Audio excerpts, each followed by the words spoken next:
Et bonjour à tous, aujourd'hui nous allons jouer contre Nelson qui est classé 1300 Elo, donc c'est un bot, et du coup je joue contre Nelson parce qu'un un de mes abonnés m'avait demandé justement de jouer contre Nelson, et il m'avait dit que justement Nelson attaquait beaucoup avec sa dame.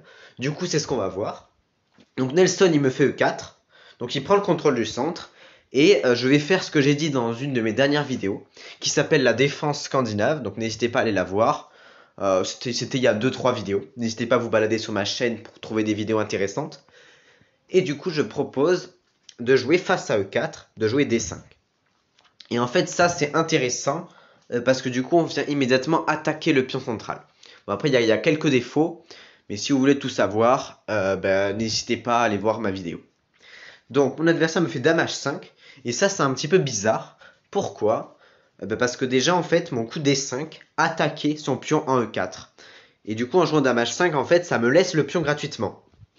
Alors je peux prendre le pion gratuitement directement, mais c'est pas le coup que je vais jouer parce que je considère que j'ai un niveau suffisant pour chercher un meilleur coup intermédiaire. Alors pourquoi? En fait si je prends, j'aurai des pions doublés. Alors c'est pas grave, j'aurai quand même un avantage, mais je suppose que j'ai un niveau suffisant pour pouvoir jouer cavalier f6 en premier. Donc, bien sûr, j'ai vérifié que la dame n'attaquait rien. La dame n'attaque absolument rien, donc je peux attaquer la dame. Vous voyez, tous les pions sont bien protégés. Du coup, en attaquant la dame, je protège bien mon pion en d5, et j'attaque la dame. Et en plus, j'attaque le pion e4. Donc vraiment, très bon coup de cavalier. Et Nelson joue dame d1, donc il replie sa dame. Et maintenant, on a deux possibilités. Soit on prend du cavalier, soit on prend du pion. Donc quand on voit un pion gratuit, il faut vraiment foncer. Et là, je vais plutôt prendre du cavalier. Tout simplement parce que j'ai pas trop envie de me faire des pions doublés. Enfin, ça aurait pas été si grave si j'avais pris du pion. Mais c'est toujours mieux de pas se doubler les pions et de prendre du cavalier. Donc du coup, il joue D3, il attaque mon cavalier. Bon, bah, où est-ce que je peux le remettre? Je peux le remettre là ou là, bon. Je vais le remettre sur sa case de départ, ça change pas grand-chose. Et maintenant, il fait C4. Et là, on a peut-être une tactique qu'on peut voir assez souvent en partie, que souvent les gens loupent à faible niveau. À faible niveau, souvent les jouent D4 pour prendre un petit peu d'espace. Alors, c'est pas forcément mauvais, enfin, dans ce genre de position. Mais ici, on a un meilleur coup, c'est pion prend. Et en fait, l'idée, c'est que s'il reprend, donc s'il avait repris du pion, eh bien j'aurais pu faire dame prend d1, échec, et en fait j'aurais déroqué le roi blanc. Vous voyez, si jamais là il avait repris mon pion, j'aurais pu faire dame prend d1, échec. Et du coup, il aurait dû reprendre du roi, et il n'aurait plus pu faire le petit roc. Alors du coup, il fait dame a4, échec, bon, c'était calculé, mais bon, je ne pouvais pas y faire grand-chose. Donc sa dame, elle attaque mon pion c4, donc je ne peux pas protéger mon roi et le pion c4 en même temps. Du coup, je vais parer avec le fou. Comme ça, je développe mon fou, j'attaque la dame. Et bizarrement, eh bien, Nelson ne prend pas mon pion en C4. Mais il attaque mon pion en B7. Bon, vous savez quoi? J'ai bien envie de prendre en D3. Bon, je vais prendre en D3. Et puis on verra bien ce que ça donne. Et Nelson ne prend toujours pas mes pions, en fait. Il reprend même pas en D3 et il prend pas non plus en B7. Donc là maintenant j'ai 3 pions d'avance. Vous voyez, c'est écrit en bas, plus 3. Donc en fait, il m'a juste laissé des pions. Vous voyez, en fait, j'ai rien eu à faire. Nelson, il m'a juste donné un pion. Bon voilà, là je l'ai pris. Il m'a donné un autre pion. Voilà. Il reprend pas, donc il me donne un pion. Et il me donne encore un pion parce qu'il reprend pas. Donc ça, c'est vraiment pas très bien joué de la part de Nelson. Et ici, on a un bon coup. Enfin, je pense que c'est un bon coup, c'est fou F5, qui vient bien protéger le pion ici. Donc il va être compliqué à prendre parce qu'il est défendu par la dame et par le fou. Et maintenant, on va simplement se développer, on va jouer pion E6. Il met son cavalier au centre, bon, pourquoi pas. Le cavalier, il attaque rien. On va peut-être jouer cavalier D7, avec l'idée d'échanger. Vous voyez, en fait, on veut échanger des pièces.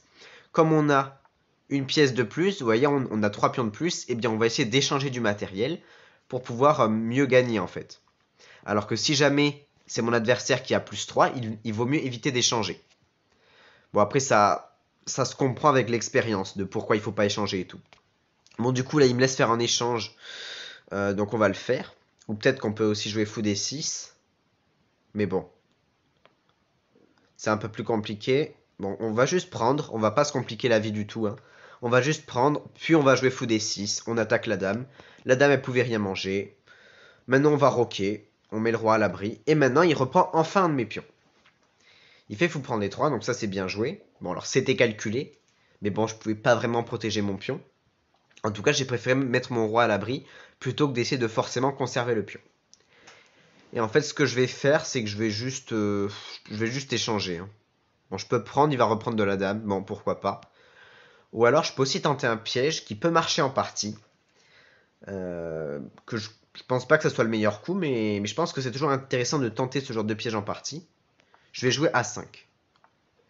Et en fait, je menaçais de jouer fou B4 qui clouait la dame. Vous voyez, fou B4, ça clouait la dame au coup d'avant. S'il avait pas roqué, j'aurais fait fou B4 et il aurait plus pu sauver sa dame. Du coup, je vais quand même faire maintenant fou B4. Comme ça, j'attaque la dame. Il la bouge. Et bon, bah maintenant, je vais prendre. Comme ça, enfin là, du coup, je gagne une pièce parce que j'ai fait une découverte. Bon, là, en fait, voilà. Ma dame protège aussi le fou. Ma dame en D8 protège le fou, donc je gagne une pièce. Bon, après, c'était même pas une tactique volontaire. Donc là, maintenant, on va prendre la tour. Bon, on est complètement gagnant.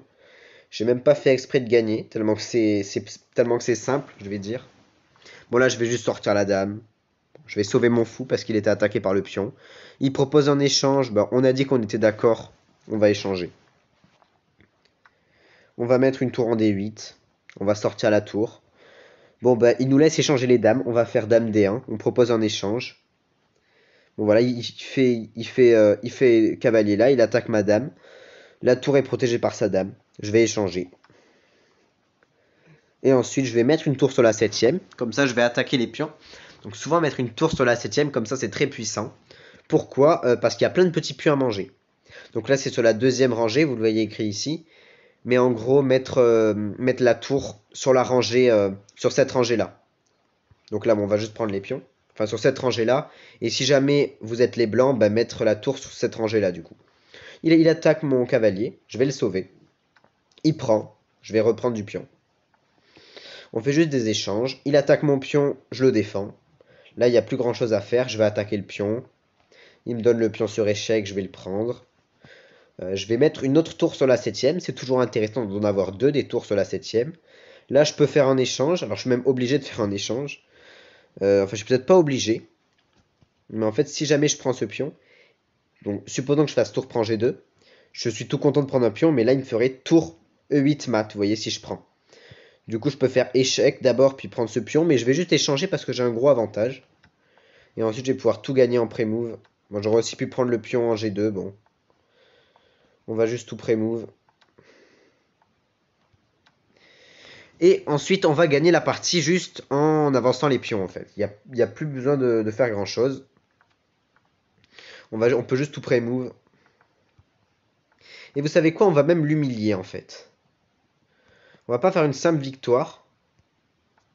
On va l'humilier, on va faire dame là. Dame D8. Et en fait, je vais pas trop vous dire ce que je vais faire. Mais c'est un petit peu méchant quand même ce que je vais faire. Vous allez croire que j'allais faire plein de dames. Eh bien non. Parce que je vais faire une promotion cavalier. Et qu'en fait mon plan, eh bien, c'est de remettre toutes les pièces à leur place. Et de repréparer pour la prochaine partie. Donc là c'est vraiment un niveau d'humiliation totale. C'est vraiment pure pédagogie. Hein. Et en fait je remets les pièces sur leur case de départ, vous voyez. Ça revient comme au début, vous voyez, au début de la partie. Au tout début. Mais voilà, je vais essayer de reproduire ce positionnement des pièces. Donc c'est parti. Voilà. Alors là, du coup, on va pousser le pion. Et là, on va faire promotion fou, par exemple.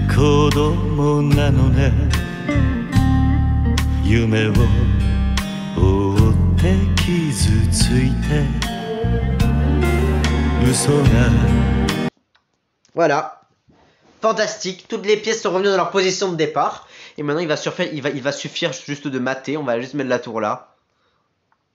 On va mettre la tour là. On va juste faire un petit mat de l'escalier. Faut faire attention de ne pas faire patte quand même. On va mettre la tour là. Et la tour là. Échec et mat. Donc j'espère que ça vous a plu. Alors je sais pas ce qu'ils viennent de me dire. Ils viennent de me dire que je viens de réussir à faire le Gambi Benko. Alors je viens absolument pas de jouer le Gambi Benko, mais bon, c'est pas grave. Et du coup, je suis assez satisfait d'avoir réussi à remettre toutes mes pièces à leur place de départ. Après, j'ai pas joué contre un bot d'un niveau incroyable, c'était juste 1300.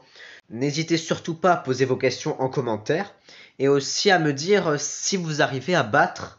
Enfin, quel niveau de bot arrivez-vous à battre? Est-ce que vous arrivez à battre le bot à 250 Elo, à 2000 Elo? Ça m'intéresserait. Et moi, je vous dis ciao. À plus.